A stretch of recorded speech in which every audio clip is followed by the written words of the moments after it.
Hey guys, I'm Marigold. I'm the Outdoor Program Specialist for Girl Scouts of Central Texas, and I usually live in South Austin, but for now I'm hunkering down with my parents in Bartonville, Texas. So what I'm going to be showing you guys today is how to make your very own slingshot. So what you're going to be needing is a stick that's Y-shaped, that's very important, from your backyard or something that you've collected on a hike. And you can use your pocket knife to cut this down, or if your caregivers have a handsaw that they can help you use or they can use for you, you can cut these off and then cut this. Mainly you just want to make sure that they're smooth so that they're not pointy, so it's not unsafe. So you want to make sure that those are nice and flat or rounded off with that. Then what you're going to need is a pocket knife, because we're going to be making some divots right here, as you can see. Some rubber bands. I have some recycled rubber bands from some vegetables that I ate this week.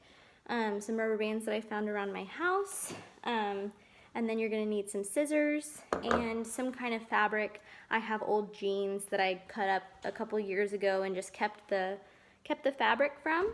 So I've been making my pouches out of those. And that's all you're going to be needing today, so let's get started. So the first thing you're going to want to do is find your stick.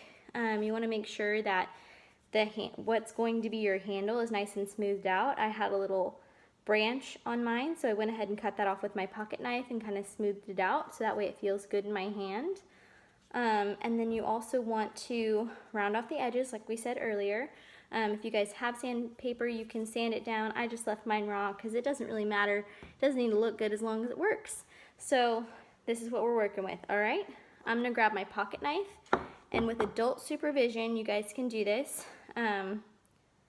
But this is my pocket knife. It's a little one. I'm going to open it very safely, very carefully.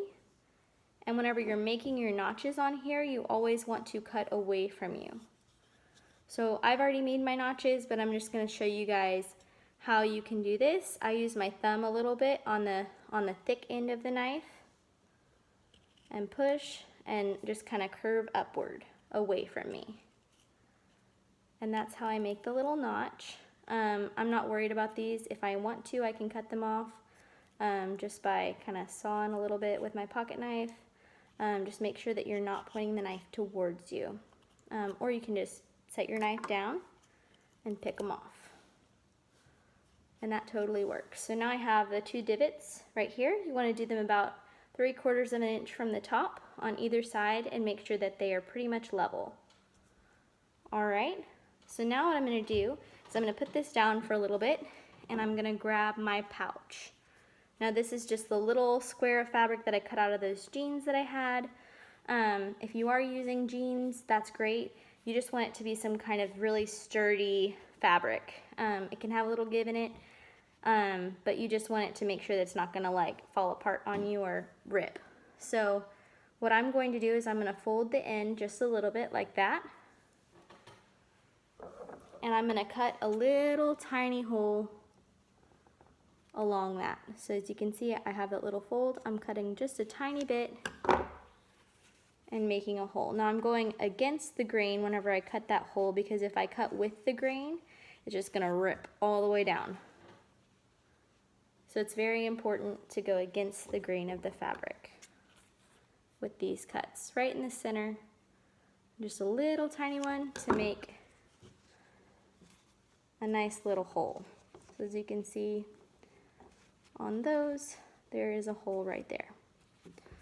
Alright, so I already have my pouch that I cut earlier. I've attached one rubber band to this side. This takes a little bit longer, so I went ahead and did it beforehand. I'm going to go ahead and attach one more to this side. So what I'm going to do is I'm going to take my rubber band, fold it in half, like so. Stick this through the hole that I cut in the jeans, pull it through a little bit, and then I'm going to take this long end and put it through the shorter end. Okay, and then pull it tight.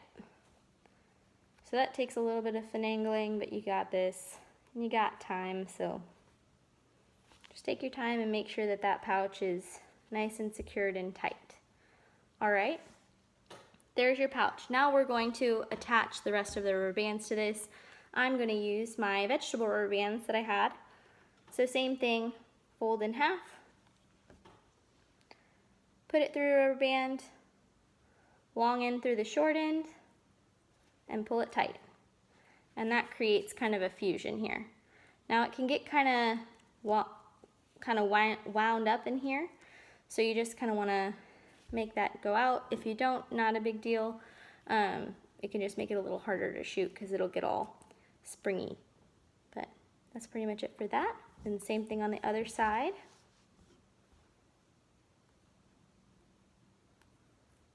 All right, and that's attached. Okay, so now is the kind of tricky part. So we have our pouch, we have our rubber bands. What you're going to want to do is take this and make a little overhand knot in your secondary rubber band.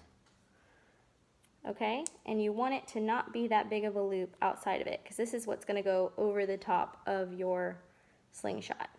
All right, so just have a little loop on that one. Once again, an overhand knot on this one.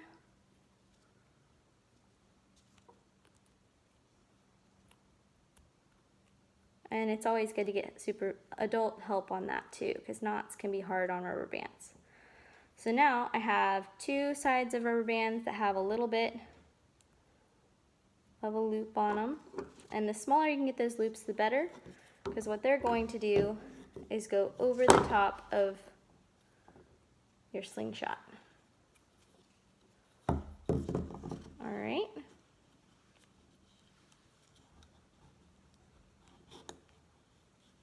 All right.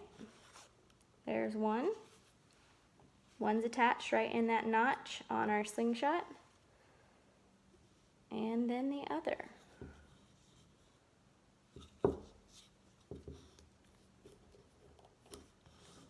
All right. So it's even better to get it even tighter on there. If you want to, you can take some string and make it tighter, but it looks like that's gonna work though. So now you have your slingshot. Now before you shoot this, make sure you have eyewear, check safety activity checkpoints, and have an adult supervise. Also, you can make your own targets out of cans or something, or some other kind of trash, and you can see if you can shoot the best. Happy shooting, guys! Stay safe!